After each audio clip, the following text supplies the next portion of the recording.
Hey everybody, Mario here, otherwise known as Y2M on the interwebs, and welcome to another edition of the Reboot Review. This is the second part of this week's reviews. The first part I already posted about a day or two ago. Just click on the linking link if you want to see it. Alright, let's get right to it. Let's start with Supergirl #1.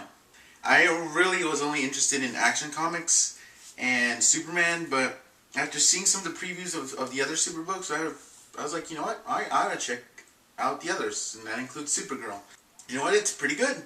There is one thing we have to get out of the way first. It is pretty much, like a good portion of these New 52, it's pretty much an intro exposition book. Basically, if you're a Michael Bay fan, not the book for you.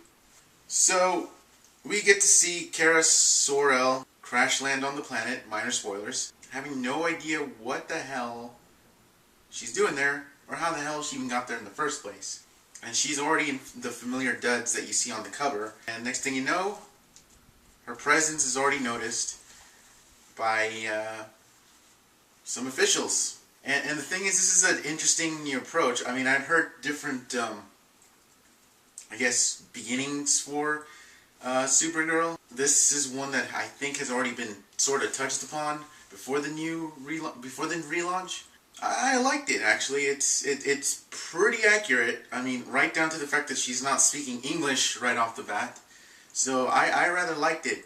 The monologue was great, dead on. Unlike Batgirl, which... And the artwork was great. Everything played out. It was a good intro book. And once again, the last page is once again hooked me for issue 2. And of course, yet again, we have a cameo from a familiar Man of Steel, which would make it maybe the third or fourth such cameo that I've seen so far. It was a solid book. I mean, there's not much more to say. And it was likable, it was great, it wasn't just average. I didn't feel, at least, it was average like Green Arrow. Pick up Supergirl. Alright, now we're getting into some Bat books with Batman and Robin #1. So, Batman. As you know, he had the whole Batman Incorporated thing going on, and while that series is, at least as far as I know, on hiatus, it does get mentioned quite a bit in this book, and apparently someone's not exactly down with Batman branding his image out there, and he's doing something about it. Who is he? He's nobody. No, seriously, that is what he calls himself, nobody.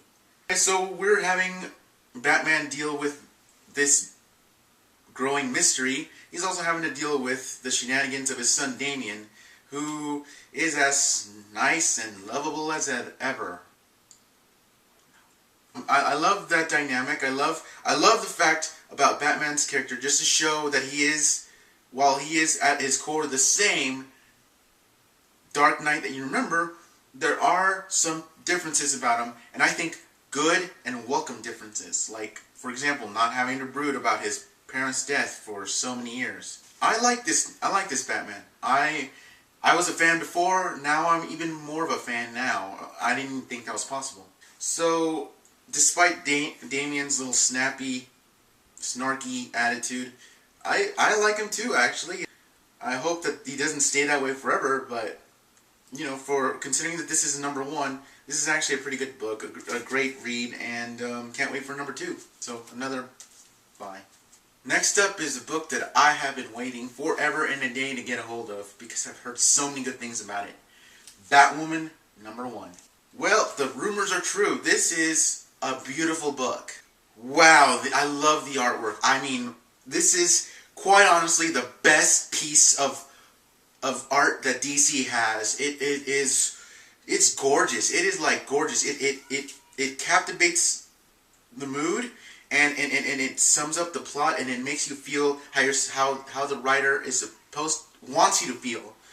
It's just it did, as far as the art's concerned, it's perfect. It's flawless. It's 5 out of 5. I don't know why I did that, but that's why it's awesome, because it just made me do that. Yeah, it's awesome.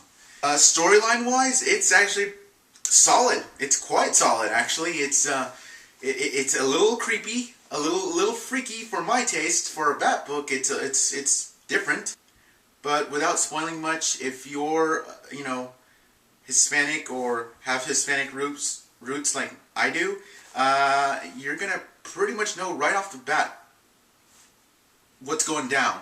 It is kind of creepy though, and the artwork just makes me shiver every time I see this particular character. And I don't think it's really accurate to say person. Well, you'll see. Check out this book. I don't want to spoil anything for you because it is really solid.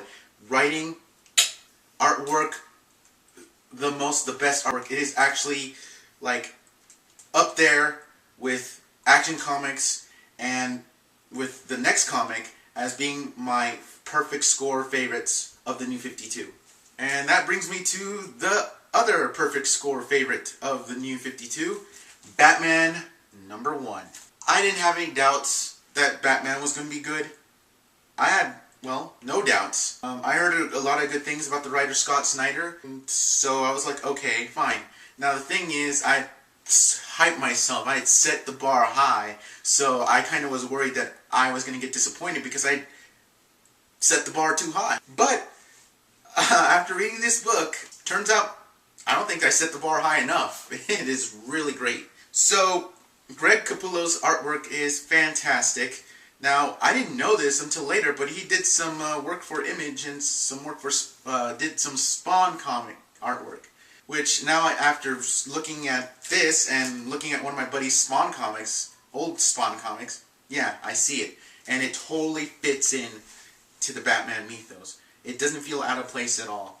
Storyline is great. It seems like every Batman book is different, has a different topic that touches upon something. I guess for Batman and Robin we can say it's about family. For Detective Comics, it's about mystery. Detective Comics, duh. In the case of Batman #1, it's setting up to be a battle for the soul of Gotham City itself. That's pretty epic for a Batman book. So it's pretty exciting. And also Bruce Wayne's personal philosophy on how he feels, how his vision of the city of Gotham is fantastic. It's a positive outlook, which, considering who he dresses up as, who he is, that's a remarkable take on a city that, well, let's face it, has probably not even had a great day since, I don't know, its founding. Funny I mentioned that, the founding, though, because it seems like the city is going to be a character of its own, and it seems like that's what this story arc is setting up to be, a fight for the city of Gotham. We don't know what's going on. All we know is that there's some sort of secret society down in the shadows working, doing something. That's all we know. And the rather surprising ending at the last page. Ooh, I'm burning. I really am getting impatient for issue 2, and this one barely came out a few days ago. So, perfect score, up there with Action Comics and Batwoman as my favorites, my top favorites out of the New 52. I highly recommend picking this up, and Batwoman, and Action Comics, and pretty much every book that I've mentioned today. Alright guys, that about does it. I will have my thoughts blog, I think later on, maybe on Wednesday, Thursday. So keep an eye out next week for more reviews for the DC 52. Standard core, Y2M out.